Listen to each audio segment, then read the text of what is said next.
जय भीम साथियों, equality and justice Patiala YouTube channel से मैं इंजीनियर हरदीप सिंह चुंबर और साथी नॉलेज ऑफ कॉन्स्टिट्यूशन, संविधान का ज्ञान का एक धारावाहक चला रहे हैं, जिसके हर एक एपिसोड में संविधान के अनुच्छेदों की जानकारी साझी करते हैं। आज आप भारत के संविधान का अध्याय 5 संघीय न्यायपालिका की वीडियो देखेंगे। आप अपने चैनल को प्लीज लाइक और सब्सक्राइब करना ना भूलें। पिछले अनुच्छेद में सर्वोच्च न्यायालय के आदेशों का प्रवर्तन की अनुच्छेद 142 नॉलेज ऑफ कॉन्स्टिट्यूशन 72वीं वीडियो बनाकर इसके अनुच्छेदों की जानकारी साझा कर चुके हैं। आज हम इस अध्याय के अंतर्गत आज के एपिसोड में राष्ट्रपति की उच्चतम न्यायालय से परामर्श शक्ति 73वीं वीडियो बनाकर इसके 143वें अनुच्छेद की जानकारी साझा करेंगे। ये कानूनी पाठ्य अंश राष्ट्रपति को सर्वोच्च न्यायालय से परामर्श करने की शक्ति का वर्णन करता है।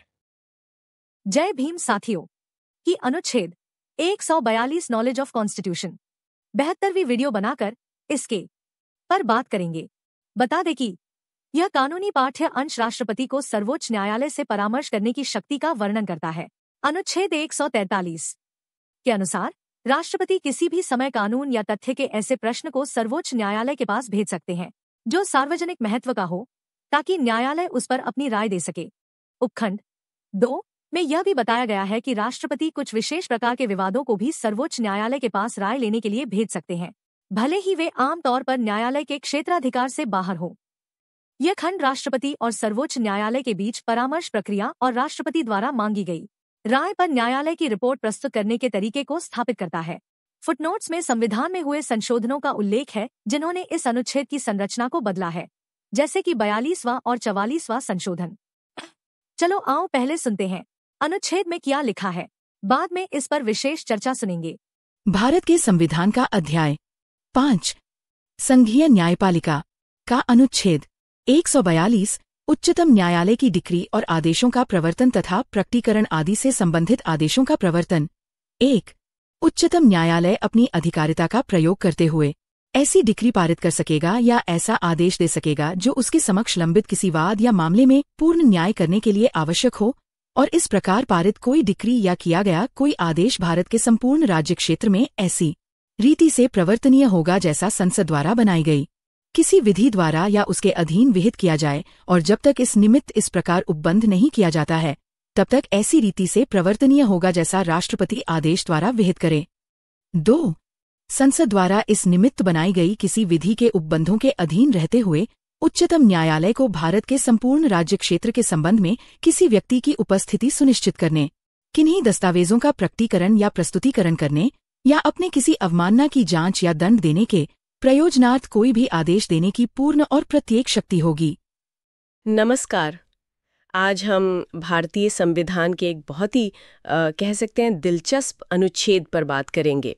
अनुच्छेद 143। जी नमस्कार। ये वाकई एक महत्वपूर्ण प्रावधान है। हाँ, और हमारे पास जो जानकारी है वो सीधे संविधान के टेक्स्ट से है।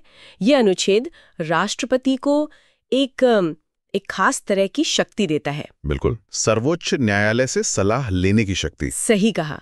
तो आज हम यही समझने की कोशिश करेंगे कि ये शक्ति आखिर है क्या, कब इस्तेमाल हो सकती है और इसके मायने क्या हैं। मतलब शासन और न्यायपालिका के रिश्ते के नजरिए से भी। सोचिए, अगर देश के सामने कोई बड़ा कानूनी सवाल आ जाए या कोई ऐसा तथ्यात्मक मसला हो जिसका असर सब पर पड़े, हाँ, तो राष्ट्रपति किससे पूछे, किससे मार्गदर्शन ले? अनुच्छेद 143 शायद इसी का जवाब है।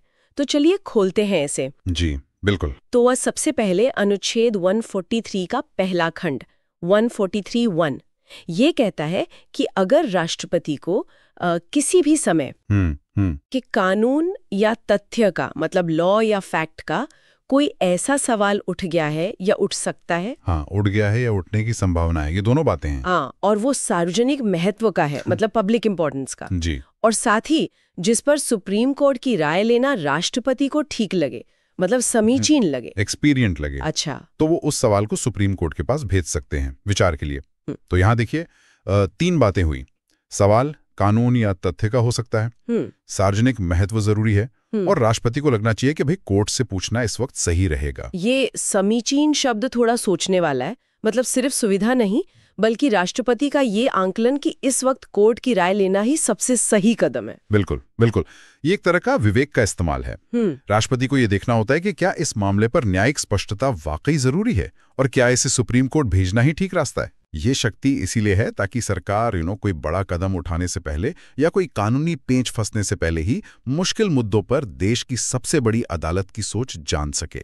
समझ गई। अच्छा, और जब ये सवाल कोर्ट में जाता है तो अनुच्छेद कहता है कि कोर्ट सुनवाई करने के बाद राष्ट्रपति को अपनी राय दे सकेगा, मतलब मे रिपोर्ट। जी हाँ, ये सकेगा मे, यहीं पर मुझे लगता है बात दिलचस्प हो जाती है। हाँ, बिल्कुल। ये मे शब्द ही अनुच्छेद 143(1) में सुप्रीम कोर्ट की भूमिका तय करता है। इसका सीधा मतलब है कि इस क्लॉज के तहत राय देना सुप्रीम कोर्ट के लिए अनिवार्य नहीं है। अच्छा, अनिवार्य नहीं है। जी नहीं। ये उनका सलाहकारी क्षेत्राधिकार है, एडवाइजरी जुरिस्डिक्शन, बाध्यकारी नहीं। कोर्ट चाहे तो राय देने से मना भी कर सकता है। मना? अरे, क्या ऐसा हुआ है कभी? या मतलब किन हालात में कोर्ट मना कर सकता है? शायद अगर मामला बहुत ज्यादा राजनीतिक हो, या देखिए सैद्धांतिक रूप से तो बिल्कुल मना कर सकता है। व्यवहार में हाँ ऐसा कम ही हुआ है, क्योंकि आमतौर पर सुप्रीम कोर्ट राष्ट्रपति से आए मामलों की अहमियत समझता है। लेकिन हाँ, अगर कोर्ट को लगे कि सवाल ही साफ नहीं है, अस्पष्ट है, या वो पूरी तरह से राजनीतिक किस्म का है जिसका कोई न्यायिक हल नहीं निकल सकता, या फिर वो किसी ऐसे केस से जुड़ा है जिस पर सलाह देने से बाद में उनकी अपनी निष्पक्षता पर सवाल उठ सकता है, या फिर सवाल ऐसे तथ्यों पर आधारित है जो साबित ही नहीं हुए हैं, तो हाँ वो मना कर सकते हैं। ये कोर्ट के विवेक पर है। उनका जो मुख्य काम है वो तो विवाद सुलझाना है। सलाह देना एक अलग खास भूमिका है। तो ये सलाहकार भूमिका एक तरह से बिना किसी मुकदमे के कार्यपालिका को कानूनी रास्ता दिखा सकती है। ये तो अपने आप में काफी अनोखा प्रावधान है। निश्चित रूप से बहुत अनोखा है। ये राष्ट्रपति को यानी कार्यपालिका के हेड को बिना किसी लिटिगेशन के, मतलब बिना किसी पक्ष विपक्ष वाली मुकदमेबाजी के, सीधे देश की सबसे बड़ी अदालत से सलाह लेने का एक औपचारिक संवैधानिक तरीका देता है। कई बार इसका इस्तेमाल भविष्य में होने वाले झगड़ों को टालने के लिए भी होता है, या किसी कानून का मतलब साफ करने के लिए। ये कार्यपालिका और न्यायपालिका के बीच बातचीत का एक खास चैनल है। ठीक है, तो ये हुई खंड 1 की बात, जहां सलाह देना कोर्ट के विवेक पर है। अब आते हैं अनुच्छेद 143(2) पर। स्रोत कहता है कि ये अनुच्छेद 131 के परंतुक, मतलब प्रोविजो में जो विवाद बताए गए हैं उनसे जुड़ा है। ये थोड़ा जटिल लग रहा है। पहले ये समझना होगा कि ये अनुच्छेद 131 का परंतुक क्या चीज है। हाँ, ये थोड़ा तकनीकी है पर जरूरी है। देखिए, अनुच्छेद 143(2) एक बहुत खास सीमित दायरे की बात करता है। इसको समझने के लिए पहले संक्षेप में अनुच्छेद 131 जानना होगा। बताइए। अनुच्छेद 131 सुप्रीम कोर्ट के मूल क्षेत्राधिकार, ओरिजिनल जुरिस्डिक्शन की बात करता है, यानी वो मामले जो सीधे सुप्रीम कोर्ट में लाए जा सकते हैं। जैसे केंद्र और राज्यों के बीच झगड़े। हाँ, मुख्य रूप से वही। जैसे भारत सरकार और एक या ज्यादा राज्यों के बीच कोई विवाद हो, या भारत सरकार और कुछ राज्य एक तरफ हों और बाकी राज्य दूसरी तरफ, या फिर 2 या 2 से ज्यादा राज्यों के बीच आपस में कोई विवाद हो। ठीक है। लेकिन इसी अनुच्छेद 131 में एक परंतु यानी प्रोविजो है, एक अपवाद। ये कहता है कि ये जो मूल क्षेत्राधिकार है ना, ये उन विवादों पर लागू नहीं होगा जो किसी ऐसी संधि, करार, प्रसंविदा, वचनबंध, सनद या ऐसी ही किसी लिखत से पैदा होते हैं जो संविधान लागू होने से पहले की गई थी। अच्छा, संविधान से पहले की संधियां या समझौते। हाँ, और जो संविधान लागू होने के बाद भी चल रही हैं। आसान भाषा में कहें तो ये वो विवाद हैं जिनकी जड़ें संविधान पूर्व के समझौतों में, खासकर जो पुरानी रियासतों या ब्रिटिश भारत सरकार से जुड़े हो सकते हैं। अच्छा, तो अनुच्छेद 131 का परंतुक संविधान से पहले की कुछ खास समझौतों वाले विवादों को सुप्रीम कोर्ट के सामान्य मूल क्षेत्राधिकार से बाहर रखता है। तो फिर अनुच्छेद 143(2) का क्या काम है यहाँ? यहीं पर 143(2) आता है। ये कहता है कि राष्ट्रपति अनुच्छेद 131 के परंतुक में बताए गए इन्हीं खास तरह के विवादों को, यानी वो संविधान पूर्व की संधियों या समझौतों से पैदा होने वाले विवादों को राय के लिए सुप्रीम कोर्ट के पास भेज सकते हैं। ओह अच्छा, तो उन ऐतिहासिक समझौतों वाले झगड़ों को सुलझाने का ये एक स्पेशल रास्ता है। बिल्कुल। और इसमें कोर्ट की भूमिका वो खंड 1 से कैसे अलग है? यहीं पर सबसे बड़ा और महत्वपूर्ण फर्क है। अनुच्छेद 143(2) के तहत जब राष्ट्रपति कोई मामला भेजते हैं तो सुप्रीम कोर्ट राय देने के लिए बाध्य है। बाध्य मतलब कंपल्सरी? जी हाँ, अनिवार्य। यहाँ अनुच्छेद में शब्द हैं शैल रिपोर्ट, राय देगा। खंड 1 की तरह मे रिपोर्ट, दे सकेगा नहीं है। अच्छा। इसका मतलब है कि कोर्ट इस मामले में मना नहीं कर सकता, उन्हें अपनी राय देनी ही होगी। तो खंड 1 में विवेकाधीन, खंड 2 में अनिवार्य, ऐसा क्यों? मतलब इसके पीछे क्या सोच रही होगी?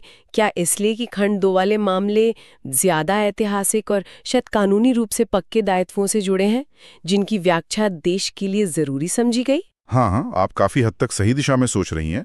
देखिए, खंड 1 तो सामान्य, आज के या भविष्य के सार्वजनिक महत्व के कानूनी या तथ्यात्मक सवालों के लिए है।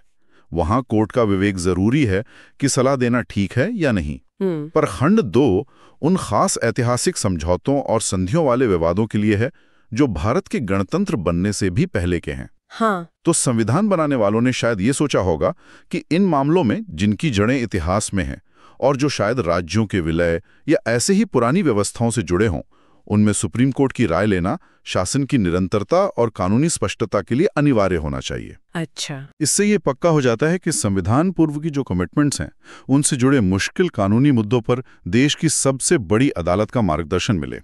ये एक तरह से अतीत और वर्तमान के बीच एक कानूनी पुल का काम करता है। ये तो वाकई बड़ा दिलचस्प बंटवारा है। एक ही अनुच्छेद में 2 तरह की सलाहकार भूमिकाएं, एक सामान्य और एक खास और अनिवार्य। जी हाँ, ये भारतीय संविधान की एक, आप कह सकते हैं, अनूठी विशेषता है। ये दिखाता है कि संविधान निर्माता भविष्य की अनिश्चितताओं खंड 1 और अतीत की विरासतों खंड 2 दोनों से निपटने के लिए न्यायिक सलाह के महत्व को समझते थे। स्रोत के फुटनोट्स में कुछ संशोधनों का भी जिक्र है, जैसे 1976 का 42वां और 1978 का 44वां संशोधन। ये अनुच्छेद 131 के परंतुक से जुड़े लगते हैं। क्या इनका अनुच्छेद 143(2) पर भी कोई असर पड़ा? हाँ, वो फुटनोट्स इन्हीं संशोधनों की तरफ इशारा करते हैं। देखिए, अनुच्छेद 131 के परंतुक में जो भी बदलाव होगा, उसका सीधा असर अनुच्छेद 143(2) के दायरे पर पड़ सकता है। क्यों? क्योंकि 143(2) उन्हीं विवादों की बात करता है जो 131 के परंतुक में आते हैं। तो अगर परंतुक का दायरा बदलता है, तो 143(2) का भी बदलेगा। स्रोत में इन संशोधनों की पूरी डिटेल तो नहीं है, पर यह हमें याद दिलाता है कि संविधान कोई पत्थर की लकीर नहीं है। समय के साथ जैसे जैसे हालात बदलते हैं, राजनीतिक, सामाजिक, आर्थिक, उसमें संशोधन होते रहते हैं। और ये 42वां संशोधन जो इमरजेंसी के वक्त हुआ था, और फिर 44वां जो इमरजेंसी के बाद आया, हाँ, वो तो बड़े बदलाव थे। जी, वो भारतीय संवैधानिक इतिहास के बहुत बड़े मोड़ थे। उन्होंने केंद्र राज्य संबंधों, न्यायपालिका की शक्तियों, बहुत सी चीजों को प्रभावित किया। और इन संशोधनों ने अनुच्छेद 131 के परंतुक के टेक्स्ट को भी बदला, जिसका असर बेशक 143(2) पर भी पड़ा। यह दिखाता है कि कैसे संसद के कानून संवैधानिक प्रावधानों के मायने और उनके इस्तेमाल को समय के साथ बदल सकते हैं। ये वाकई एक जरूरी बात है कि संविधान एक जीवन दस्तावेज है। अच्छा, अब अगर पूरी तस्वीर देखें तो अनुच्छेद 143 राष्ट्रपति को सुप्रीम कोर्ट से सलाह लेने का एक बहुत शक्तिशाली साधन देता है। लेकिन एक सवाल मेरे मन में आ रहा है, खासकर खंड 1 को लेकर, जहां राय बाध्यकारी नहीं है। तो फिर उसकी व्यावहारिक अहमियत क्या है? मतलब क्या सरकारें उसे बस सुनकर नजरअंदाज कर सकती हैं? हाँ, ये सवाल बहुत वाजिब है और अक्सर पूछा जाता है। देखिए, तकनीकी रूप से, लीगली स्पीकिंग, अनुच्छेद 143 के तहत दी गई राय राष्ट्रपति या सरकार पर कानूनी रूप से बाध्यकारी नहीं होती। वो एक सलाह है, फैसला नहीं। ठीक है। लेकिन इसे सिर्फ तकनीकी तौर पर देखना ठीक नहीं होगा। व्यवहार में, प्रैक्टिकली, देश के सर्वोच्च न्यायालय की राय का बहुत ज्यादा नैतिक और राजनीतिक वजन होता है। हाँ, ये तो है। आप सोचिए, तब देश की सबसे बड़ी न्यायिक संस्था किसी मुश्किल मुद्दे पर गहराई से विचार करके अपनी राय देती है, तो किसी भी सरकार के लिए उसे पूरी तरह से इग्नोर कर देना, नजरअंदाज कर देना बहुत मुश्किल होता है। बिल्कुल। मतलब कानूनी बाध्यता भले ना हो, पर जनता की नजर में और राजनीतिक विश्वसनीयता के लिहाज से तो उसका बहुत महत्व होगा। एकदम सही। ऐसी राय पब्लिक डिबेट को दिशा दे सकती है, सरकार की आने वाली नीतियों को प्रभावित कर सकती है, और अगर सरकार उसके बिल्कुल उलट जाती है तो उसे अपने फैसले को सही ठहराने के लिए बहुत मजबूत कारण देने पड़ेंगे। और एक बात और, सुप्रीम कोर्ट की ये राय भविष्य में अगर उसी मुद्दे पर कोई केस आता है तो उसमें बहुत प्रभावशाली साबित हो सकती है, भले ही वो तकनीकी रूप से प्रेसिडेंट या नजीर ना हो। तो बाध्यकारी न होते हुए भी ये सलाह बहुत महत्वपूर्ण और प्रभावशाली होती है। तो संक्षेप में कहे तो अनुच्छेद 143 कार्यपालिका और न्यायपालिका के बीच एक औपचारिक बातचीत का पुल बनाता है, टकराव टालने और शासन को स्मूथली चलाने में मदद करता है। खंड 1 भविष्य के लिए मार्गदर्शन देता है एक तरह से, और खंड 2 अतीत से जुड़े विवादों पर अनिवार्य स्पष्टता देता है। आपने बिल्कुल सही सारांश प्रस्तुत किया है, बहुत बढ़िया। ये प्रावधान संवैधानिक संतुलन मतलब सेपरेशन ऑफ पावर्स का जो सिद्धांत है उसके साथ साथ शासन की जो प्रैक्टिकल जरूरतें हैं उनको भी ध्यान में रखता है। ये पक्का करता है कि जब देश के सामने बहुत जरूरी कानूनी या तथ्यात्मक सवाल हों तो फैसला लेने से पहले सबसे ऊंचे लेवल पर न्यायिक समझ और विशेषज्ञता का फायदा उठाया जा सके। ये भारतीय संविधान की जो पूरी बनावट है उसका एक अहम हिस्सा है। तो ये थी अनुच्छेद 143 पर हमारी आज की काफी गहराई से हुई चर्चा। ये अनुच्छेद भारत के राष्ट्रपति को सुप्रीम कोर्ट से सलाह लेने की एक अनोखी शक्ति देता है। जी, और हमने स्रोत यानी संविधान के पाठ के आधार पर देखा कि कैसे ये शक्ति 2 हिस्सों में बटी है, 143(1) और 143(2). एक में कोर्ट का राय देना विवेकाधीन है, मे वाला मामला, जो सामान्य सार्वजनिक महत्व के कानूनी या तथ्यात्मक सवालों से जुड़ा है, और दूसरे में अनिवार्य है, शैल वाला, जो संविधान पूर्व की संधियों या समझौतों से पैदा होने वाले खास विवादों पर लागू होता है। बिल्कुल। और जो मुख्य बातें सामने आईं, सवाल कानून का हो या तथ्य का, उसका सार्वजनिक महत्व जरूरी है। और ये कार्यपालिका को सामान्य मुकदमेबाजी से हटकर खास हालात में सीधे सुप्रीम कोर्ट से न्यायिक सलाह लेने का एक औपचारिक रास्ता देता है। ये टकराव से बचने और पॉलिसी बनाने में स्पष्टता लाने का एक जरिया बन सकता है। हाँ, और हमने ये भी समझा कि भले ही खंड 1 वाली राय तकनीकी रूप से बाध्यकारी ना हो, उसका व्यवहारिक, नैतिक और राजनीतिक वजन बहुत ज्यादा होता है। सुप्रीम कोर्ट की सलाह को हल्के में नहीं लिया जा सकता। बिल्कुल। और अब जाते जाते एक सवाल सोचने के लिए छोड़ जाते हैं। हमने देखा कि अनुच्छेद 143 कार्यपालिका और न्यायपालिका के बीच सलाह मशवरे का एक औपचारिक मतलब फॉर्मल तरीका देता है। जी। क्या लगता है कि शासन में मुश्किल मुद्दों पर मार्गदर्शन के लिए इस फॉर्मल रास्ते के अलावा इन दोनों पिलर्स के बीच मतलब कार्यपालिका और न्यायपालिका के बीच अनौपचारिक बातचीत की भी कोई गुंजाइश होनी चाहिए या होती होगी? और अगर होती है तो फिर पारदर्शिता, संवैधानिक मर्यादा और शक्तियों के बंटवारे के सिद्धांत के नजरिए से उसके क्या मायने हो सकते हैं? इस पर सोचिएगा जरूर। आपने चुंबर साहब का बनाया वीडियो पूरा सुना। साथियों, धन्यवाद। उम्मीद है इससे आपकी जानकारी बढ़ी होगी। इसके आगे के अनुच्छेदों पर अगली वीडियो में बात करेंगे। आप equality and justice Patiala YouTube channel के साथ जुड़े रहें। अगर आपको पसंद आए तो कृपया इसे लाइक, शेयर और कमेंट करें। हम रोजाना नॉलेज ऑफ कॉन्स्टिट्यूशन, संविधान का ज्ञान पर चर्चा करते हैं।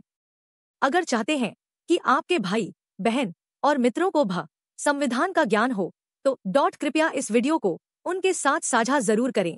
आपके पास वीडियो पहुंचती रहे तो आप चैनल को सब्सक्राइब जरूर करें। अब हमें अनुमति दें। जय भीम, जय भारत, जय संविधान। Please take care your own self.